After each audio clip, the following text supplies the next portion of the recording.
오늘 오전에 주신 하나님 말씀은 에스라서 5장입니다. 에스라 5장 1절부터 5절까지 말씀 보겠습니다.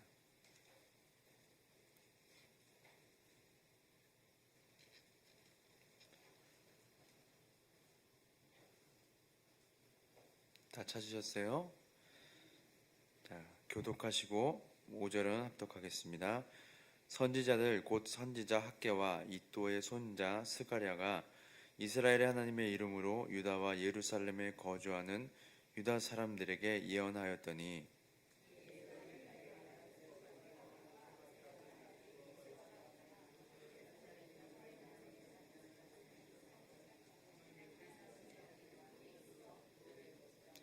그때 유브라데 강 건너편 총독 다뜨네와 스달보스네와 그들의 동관들이 다 나와 그들에게 이르되 누가 너희에게 명령하여 이 성전을 건축하고 이 성곽을 마치게 하였느냐 하기로.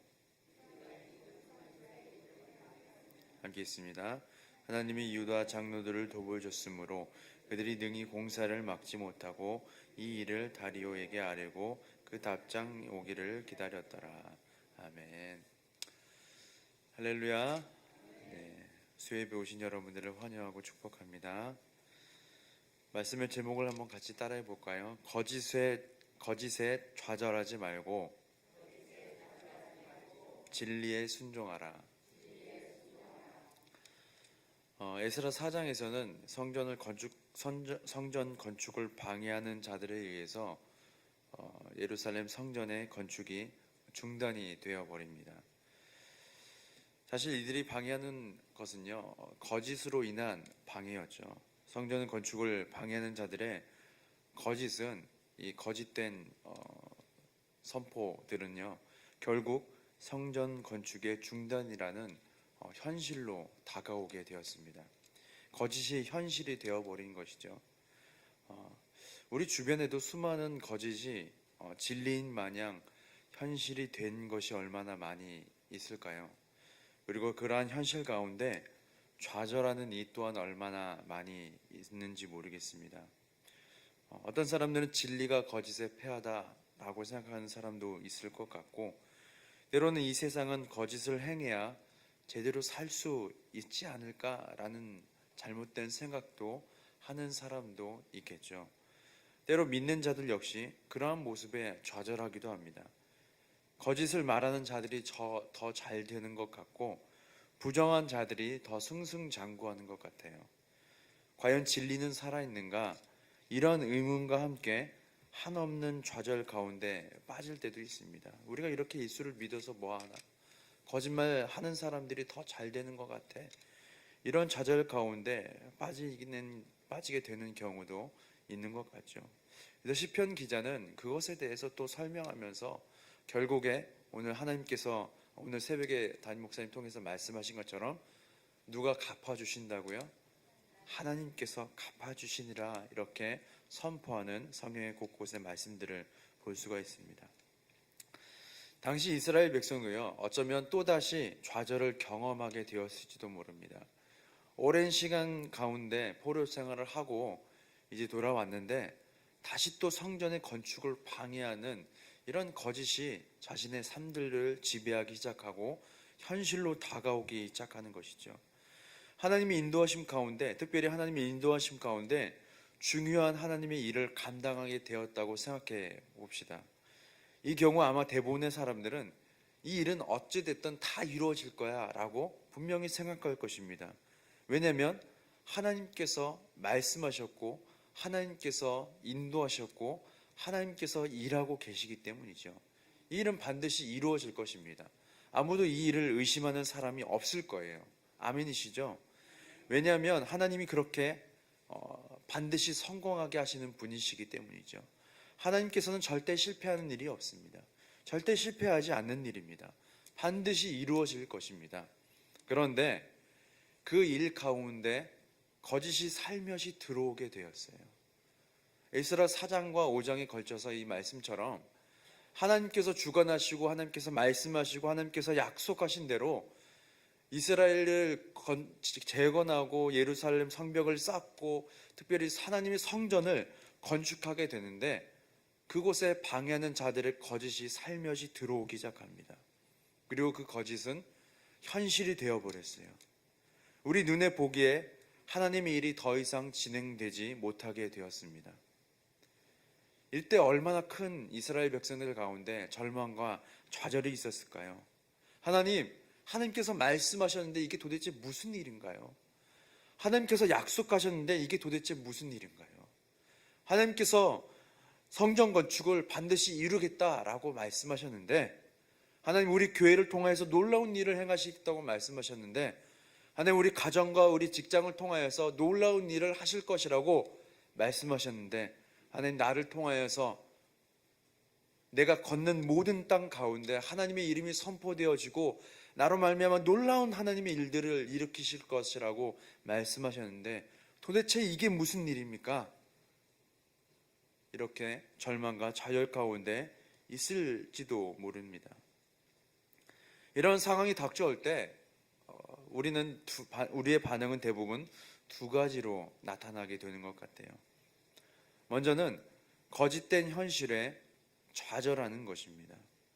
하나님께서 말씀하셨고 인도하시고 함께하는 이 일이 왜 이렇게 되었습니까? 하나님 무슨 일인가요? 도대체 이렇게까지 하시는 이유가 무엇인가요? 우리가 또 무엇을 잘못했나요? 심지어 하나님의 살아계심을 의심하는 자도 있을지도 모릅니다. 그 막막한 현실 앞에 좌절과 절망 속에 아무런 소망도 없이 주저하자 있는 사람이 있다는 것이죠. 그리고 또 하나의 반응이 있는데요. 그런 현실 가운데 진리의 말씀에 순종하는 사람 또한 있다는 것입니다. 우리 눈에 보기에 하나님의 일이 망쳐버린 것 같아요. 거짓으로 말미암아 하나님의 일을 방해하는 사람들이 생겨났고 그것이 현실로 나타났는데 우리 눈에 당장에 보기에 하나님의 일이 망쳐버린 것 같습니다. 심지어 말씀에 보면 세계 최고의 권력을 가진 왕이요 조서를 직접 내려서 성전 건축을 중단하라고 해요. 실제로 그 일이 중단이 되었습니다. 누구도 막을 수 없어요. 그 세계의 최고의 권력자가 성전 건축을 중단시켜버렸어요. 우리 눈에 보기에는 이젠 끝이야 라고 생각했을지도 모릅니다. 옆에서 좌절하는 사람들이 점점 늘고 있어요. 그들의 불평하는 소리와 포기하는 모습들이 눈에 보입니다. 그런데 그 가운데 그 현실만 바라보는 것이 아니라 그 현실 너머에 나라와 역사를 주관하시는 하나님을 바라보는 자들이 분명히 있다는 것입니다. 그분의 진리의 말씀에 순종하는 자가 분명히 있다는 것입니다. 12명의 정탐꾼 중에 몇 명이요? 2명의 사람처럼 말이죠. 그리고 하나님은 그 한 사람을 찾아다니십니다. 그 한 사람이 저와 여러분들 되시기를 소망합니다. 그 교회가 우리 교회가 되기를 소망합니다. 그 가정이 가정이 되기를 소망하고 그 자녀가 우리 자녀들이 되기를 소망합니다. 이번 주일에 중고등부에서 제가 히브리서 6장의 말씀을 학생들과 나눴어요. 히브리서 저자가 하나님의 약속에 대해서 어떻게 설명하는지에 대해서 말씀을 나누었습니다. 히브리서의 독자들이 히브리서를 읽고 있는 유대인들이 히브리 민족들이 고난과 좌절의 상황과 환경 속에서 예수 그리스도를 떠나려는 모습들이 점점 생겨나기 시작합니다. 하나님 도대체 언제까지 우리가 이런 고난을 받아야 합니까? 예수님 도대체 언제 오십니까? 다시 우리 유대교 믿을래요? 이렇게 하는 자들도 점점 생겨나기 시작합니다.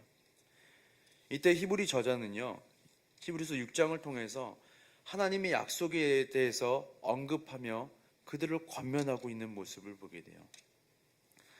먼저는 아브라함의 예를 들면서 놀랍게 역사하신 하나님을 소개합니다. 아브라함은 하나님의 약속을 인내함으로 기다렸던 믿음의 조상으로 소개하고 있죠. 하나님의 약속은 절대로 변하지 않고 반드시 이루어진다는 이 두 가지 사실로 인해서 하나님은 그 약속을 신실하게 이루어 가신다고 히브리 독자들에게 권면합니다. 그리고 그 약속에 대한 맹세로, 그 약속을 보증하기 위한 맹세로 하나님 자신을 두고 맹세하셨다고 하셔요. 그렇게 얘기합니다.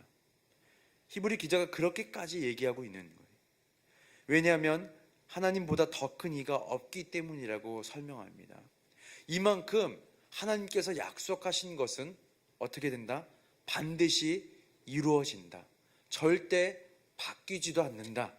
이 두 가지 사실은 거짓이 없는 하나님께서 반드시 맹세로 보증하는 것이다 라고 말씀하고 있다는 것입니다. 그래서 좌절과 절망과 고통 가운데 허덕이는 그 사람들 가운데, 그들 가운데 하나님은 반드시 약속을 지키신 분임을 붙들라, 그분께 소망을 두라 라고 얘기하고 있다는 것입니다.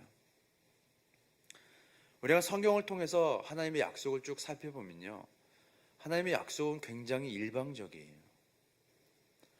성경에 나오는 모든 하나님의 언약은 일방적입니다. 근데 사실은 약속은 일방적인가요? 그렇지 않죠. 상호적입니다.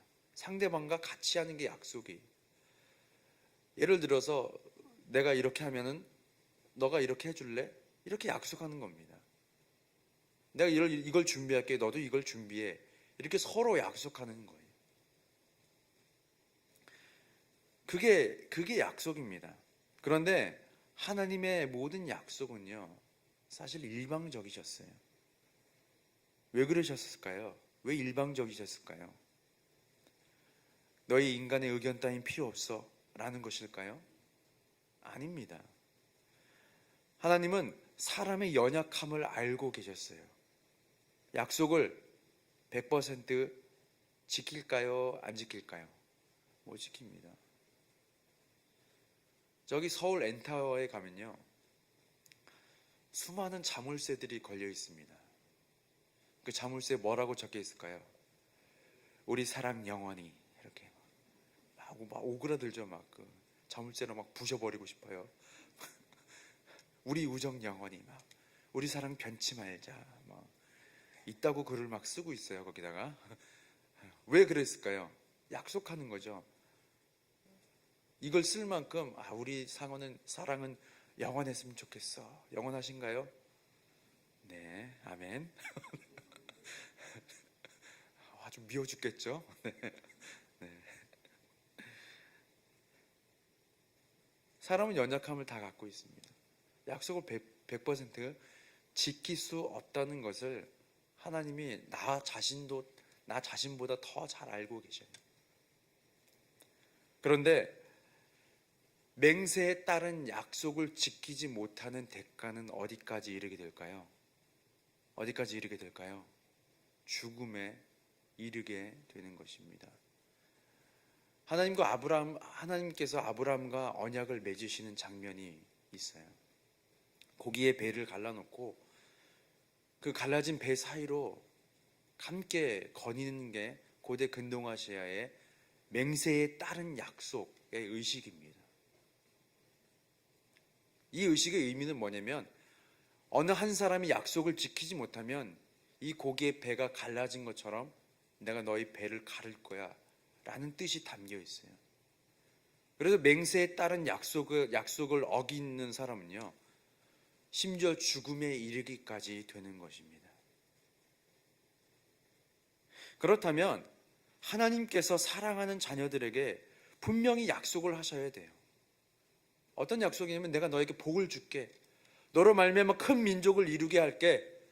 네가 거니는 모든 땅이 너로 말미암아 복을 받게 해줄게. 왜 아멘 안 하세요? 받게 해줄게. 여러분들의 약속이란 말이에요. 받게 해줄게. 이런 약속을 하나님께서 주시길 원하십니다. 하시길 원하세요. 그렇다면 하나님께서 하실 수 있는 약속의 방법이 무엇이 남아 있을까요? 바로 일방적인 약속밖에 없는 거예요. 왜냐하면 사람은 그 약속을 지킬 수 있을까요? 없을까요? 없기 때문에. 사람과 상호적으로 약속을 했다? 근데 누가 약속을 깰 확률이 제일 높아요? 하나님이요? 사람이요. 그럼 누가 죽게 될까요? 사람이 죽게. 하나님 절대 그것을 보지 못하시는 거예요. 이 말은 하나님께서 의견 따위 묻지 않고 하는 약속의 의미가 아닙니다. 일방적인 약속이라는 것은요, 이 약속을 네가 어겨도 그 모든 책임은 누가 질게? 내가 질게 라는 뜻이 하나님의 약속에 담겨 있는 거예요. 히브리 기자가 이것을 아브라함의 예를 들어서 설명하고 있는 것입니다. 하나님께서 맹세로 자기 자신을 두고 한 맹세로 한 이 약속은 절대 변하지 않아. 왜냐하면 하나님께서 자기 자신을 맹세로 삼으셨기 때문이야 라고 말씀하시는 거예요. 그래서 아담과 하와가 지은 그 죄, 하나님께서 아담과 하와에게 약속하셨어요. 그 동산 중앙에 있는 누구나 봐도 딱 보이는 그곳에 있는 그 나무의 열매를 절대 먹지 마. 이 약속만 지키면 영원히 나와 함께 살 수 있어. 영원히 나와 동행할 수 있어. 하나님께서 약속하셨어요. 근데 그 약속을 아담과 하와가 깼어요, 안 깼어요? 깨버렸습니다. 그리고 그 아담과 하와가 지은 그 죄로 말미암아 모든 사람이 하나님의 영광에 이르지 못하게 되었던 것을 결국 누가 책임지셨나요? 예수 그리스도께서 책임지신 십자가의 보혈로 말미암아. 이것이 하나님의 약속이에요. 그래서 히브리 기자가 대제사장 예수 그리스도를 언급한 이유는 거기에 있는 겁니다. 하나님의 약속은 절대 변할 수가 없다고 얘기하는 겁니다. 도중에 중단되는 것도 아니고 반드시 이루어진다라고 얘기합니다. 때론 중간에 내 상황과 환경에 어떤 거짓에 의해 살짝 우리 눈에 보기에 약속이 변질된 것 같아요. 바뀌어 보이는 것 같아요. 중단되어 있는 것 같아요. 우리 눈에 보기에 실패한 것처럼 보여도 때론 그 거짓에 속아 내 현실 가운데 내가 좌절하고 있을지라도 하나님의 약속은 절대 변하지 않는다는 것입니다. 절대 중단되지 않는다는 것입니다. 하나님은 약속한 대로 반드시 이루어 가신다는 것입니다. 근데 중요한 것은요, 이것을 아는 사람과 모르는 사람의 차이는 정말 크다는 거예요. 이것을 아는 사람은요, 비록 내 현실과 상황이 그럴지라도 우리가 계획했던 모든 하나님의 일이 틀어졌다고 보여질지라도 절대 좌절하지 않습니다. 좌절하지 않을 뿐만 아니라 더 나아가 그 현실 가운데 들어가서요, 하나님의 약속을 선포하기 시작하는 거예요. 절망하지 마십시오. 일어나십시오. 하나님은 문제보다 크신 분입니다. 다시 시작합시다. 하나님께서 함께 하실 것입니다. 우리의 모든 현실이 다시 바뀔 것입니다. 이렇게 선포하는 자들이 좌절하지 않고 하나님의 약속을 바라보며 진리에 순종하는 자들의 모습인 것입니다. 자, 오늘 본문 1절의 말씀을 다시 한번 보세요. 1절 말씀 다시 한번 읽어볼까요? 시작. 선지자들 곧 선지자 학개와 이도의 손자 스가랴가 이스라엘을 하나님의 이름으로 유다와 예루살렘에 거주하는 유다 사람들에게 예언하였더니, 이 사람들은요, 하나님의 약속을 붙들고 진리에 순종하는 사람들이었어요. 이 두 명의 선지자들은 그 현실 가운데 어쩌면 좌절과 절망 가운데 넘어지고 쓰러져 있을 것 같은 그 이스라엘 백성들 가운데, 그 현실 가운데 들어가 하나님의 약속을 선포하기 시작하십니다. 우리 다시 시작합시다. 중단되었던 성전 건축을 다시 시작하고 우리 삶 가운데 하나님께서 약속하신 것들을 다시 한번 진리의 말씀에 순종하여서 그 약속을 붙들고 시작합시다. 다시 일어납시다. 이렇게 선포하는 자들이 있었다는 것입니다. 그 사람들이 선지자 학개와 스가랴였어요. 하지만 여전히 방해하는 자들이 또한 생기기 시작하였죠. 그럼에도 불구하고 그들은 이제는 하나님의 약속을 묵묵히 그들의 삶 가운데 선포하며 묵묵히 성전 건축을 진행하기 시작합니다. 하나님의 약속하심을 바라보며 말이죠. 그분의 약속대로 다시 성전 건축을 진행합니다. 그리고 동시에 이스라엘 백성들은 다리오 왕에게 편지를 쓰게 됩니다.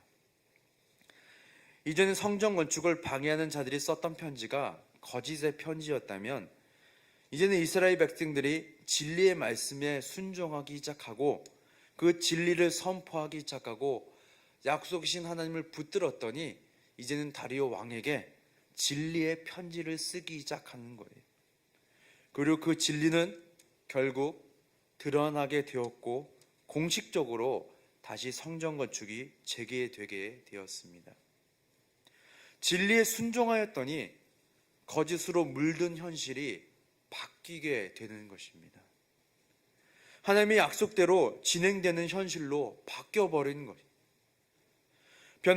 변하지 않는 하나님의 약속을 붙들고 내가 있는 삶의 현장에서 그 약속을 선포하였더니 하나님께서 내 가정과 내 직장과 내 사업장과 내 자녀들을 바꾸어 가시는 거예요.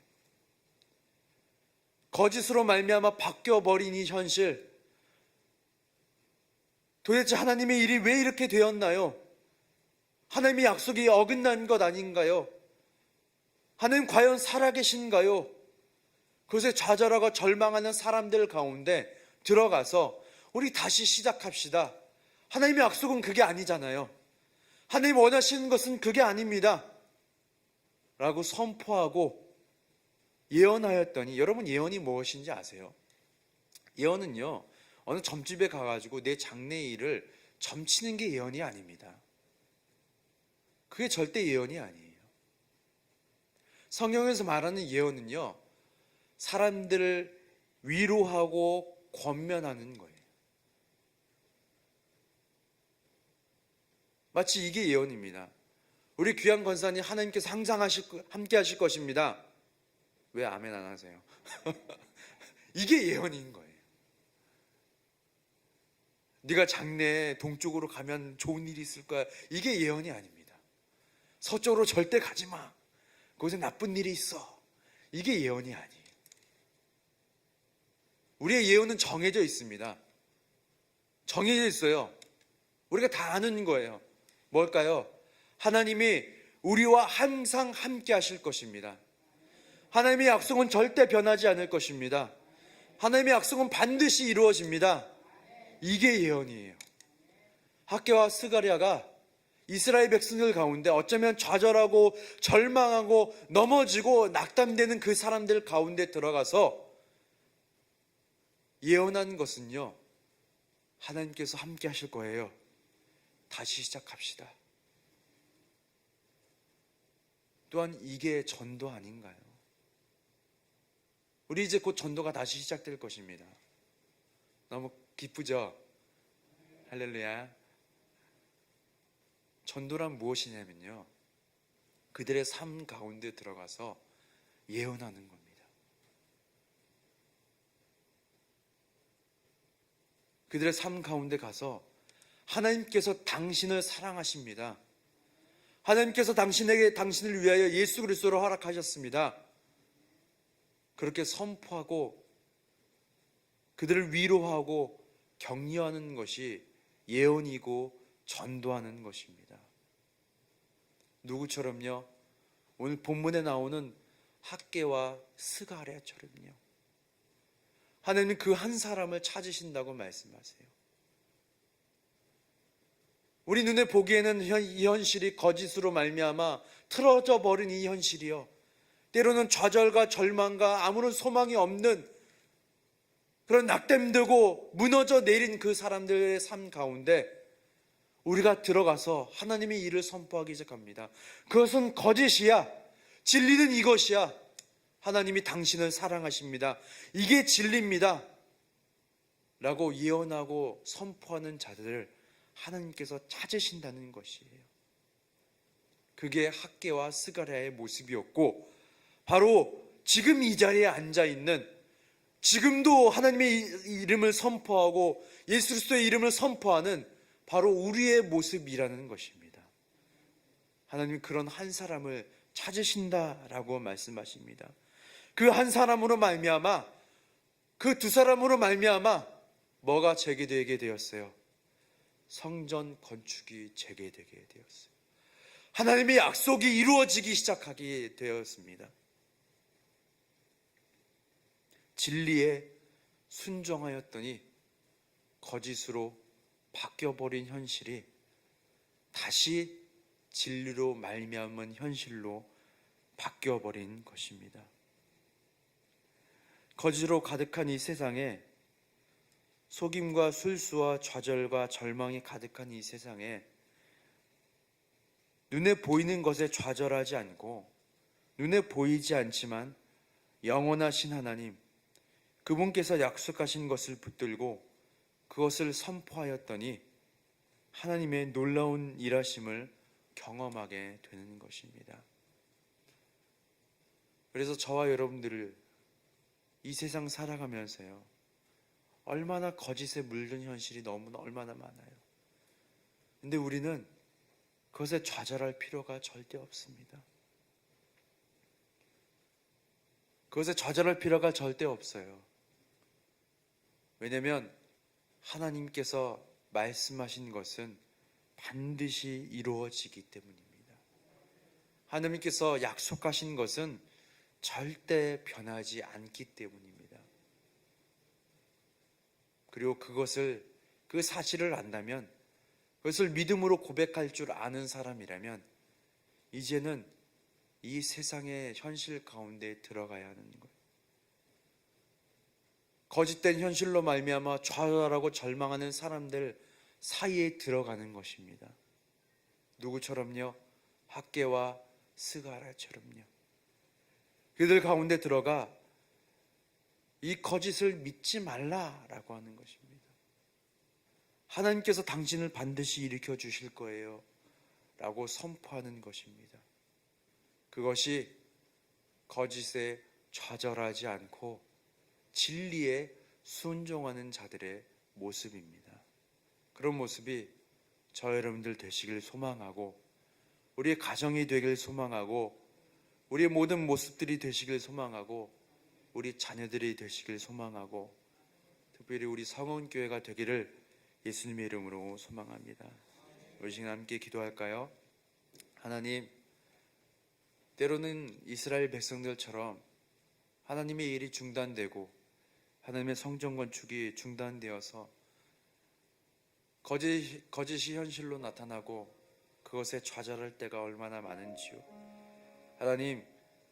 하나님의 약속은 절대 변하지 않고 반드시 이루어진다는 이 두 가지 사실을 붙들고, 약속을 붙들고 살아가는, 진리에 순종하는 우리의 모든 모습들이 되게 해주셔서 우리의 삶의 현장에 들어가 진리를 선포하고 약속을 선포했던 두 선지자의 모습들처럼 우리의 삶의 현장 가운데 들어가 좌절하고 있는 다른 사람의 현실 가운데도 들어가 진리를 선포하고 그들을 위로하고 격려하며 예언하며 나아가는 우리의 모든 삶들이 될 수 있도록, 진리에 순종하는 그 한 사람이 될 수 있도록 주님 함께 해달라고 우리 다 같이 기도하겠습니다.